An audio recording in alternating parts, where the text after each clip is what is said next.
Good morning students. आज हम वक्रोक्ति अलंकार के बारे में पढ़ेंगे। वक्रोक्ति अलंकार शब्द अलंकार का भेद है। अलंकार किसे कहते हैं, उसके कितने भेद होते हैं, ये सब मैं पिछले वीडियो में बता चुकी हूँ। अगर आपने नहीं देखा है तो डिस्क्रिप्शन बॉक्स में उसका लिंक मिल जाएगा, आप वहां से जाकर उसे देख लीजिएगा। आज इस वीडियो में हम सिर्फ वक्रोक्ति अलंकार के बारे में जानेंगे। तो आइए देखते हैं।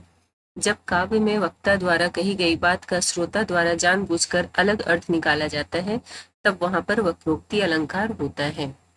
तो समझ में आया? अच्छा, चलिए एक बार फिर से बताते हैं कि जब काव्य में बोलने वाला जो कह रहा है उसको सुनने के बाद श्रोता मतलब सुनने वाला जानबूझकर उसका कोई अलग अर्थ निकालता है, तब वहां पर वक्रोक्ति अलंकार होता है। उम्मीद है ये परिभाषा में जो बात कही गई है वो आपको समझ में आ गई होगी, और अगर नहीं आई है तो आइए अब हम उदाहरण के माध्यम से समझते हैं। इसका पहला उदाहरण है, शैलजा पशुपालक कहाँ, यमुना तट गयो ले धेनु।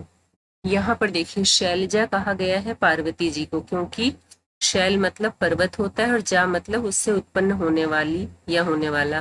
तो शैलजा पार्वती जी को कहा गया है और पशुपालक शिव जी को कहा गया है। उनके कई नाम हैं, उनके उन नामों में से एक नाम उनका ये भी है पशुपालक, और श्री कृष्ण को भी पशुपालक कहा जाता है।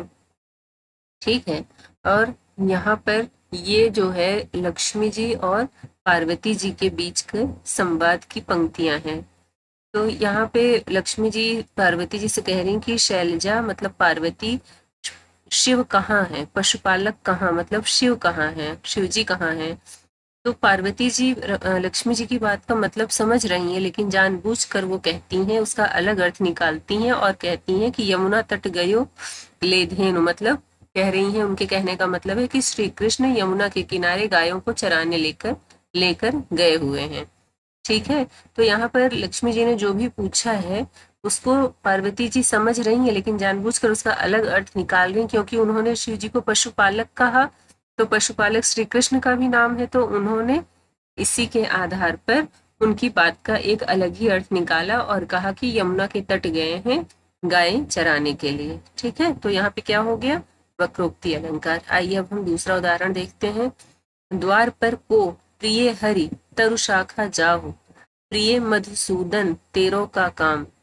यहाँ पर श्री कृष्ण और राधा के इस संवाद की पंक्तियां हैं। श्री कृष्ण राधा के घर जाते हैं और वहां दरवाजे पर दस्तक देते हैं। तो राधा पूछती हैं कि द्वार पर को मतलब दरवाजे पर कौन है। श्री कृष्ण उनको जवाब देते हैं, प्रिय हरि। हरि श्री कृष्ण को भी कहा जाता है और हरि बंदर को भी कहा जाता है। हरि का यहाँ पे दो अर्थ है, एक श्री कृष्ण और एक बंदर। तो श्री कृष्ण ने कहा प्रिय हरि, तो उन्होंने बताया कि मैं हरि हूँ, मैं श्री कृष्ण हूँ।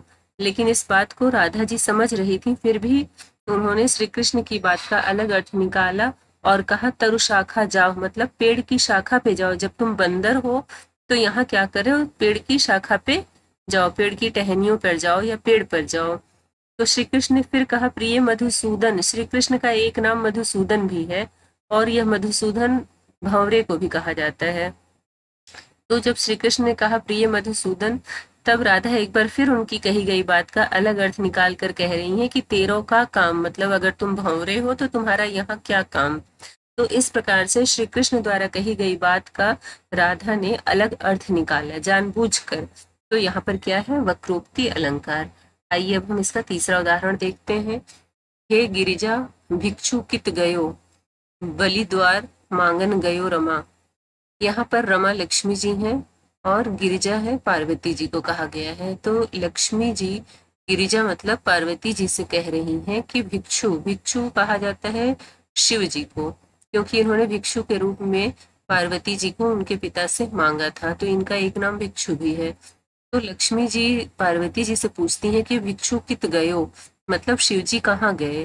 तो पार्वती जी लक्ष्मी जी की बात का अर्थ समझते हुए भी जानबूझकर उसका एक दूसरा अर्थ निकालती हैं, और चूंकि उन्होंने शिव जी को भिक्षु कहा था तो कह रही हैं कि भिक्षु तो गया है राजा बलि के दरवाजे पर मांगने, मतलब भिक्षा मांगने के लिए भिक्षु राजा बलि के दरवाजे पर गया हुआ है। यहाँ भी लक्ष्मी जी द्वारा कही गई बात को पार्वती जी ने जानबूझकर एक अलग अर्थ दिया है उसका, तो इसलिए यहाँ भी वक्रोक्ति अलंकार है। आइए हम चौथा उदाहरण देखते हैं। कौन तुम मैं घनश्याम तो बरसों कित जाए। यहाँ भी राधा और श्री कृष्ण के की वार्तालाप की पंक्तियां हैं। श्री कृष्ण से राधा कहती हैं कि तुम कौन हो, तो राधा कहते हैं मैं घनश्याम। यहाँ पर घनश्याम शब्द के दो अर्थ हैं, एक तो श्री कृष्ण और दूसरा बादल। तो जब उन्होंने कहा कि मैं घनश्याम, तो राधा जी उनकी बात का अर्थ समझ रही हैं, लेकिन फिर भी उन्होंने जानबूझकर उसका अलग अर्थ निकाला और कहा तो बरसों कित जाए, अगर तुम बादल हो तो जाके कहीं बरसों यहाँ क्या कर रहे हो। तो यहाँ पे भी ये वही चीज है कि श्री कृष्ण की कही गई बात का राधा जी ने जानबूझकर अलग अर्थ निकाला है, तो इसलिए यहाँ पर क्या है, वक्रोक्ति अलंकार। बच्चों उम्मीद है आपको वक्रोक्ति अलंकार अच्छी प्रकार से समझ में आ गया है, और अगर आपको ये वीडियो पसंद आता है तो प्लीज इसे लाइक शेयर और सब्सक्राइब जरूर कीजिए, और अगर इस चैनल पर नए हैं तो बेल आइकन को भी प्रेस कीजिएगा ताकि मेरी आने वाली दूसरी नई वीडियो की नोटिफिकेशन आपको मिल जाया करे। ठीक है, और अगर कोई डाउट है तो उसको कमेंट बॉक्स में लिखकर पूछ लीजिएगा, मैं जरूर उन डाउट्स को क्लियर करने की पूरी कोशिश करूंगी। और इसके आगे अलंकार के जो और भेद हैं उनके बारे में हम नेक्स्ट वीडियो में जानेंगे। आज की वीडियो में बस इतना ही। Okay, bye.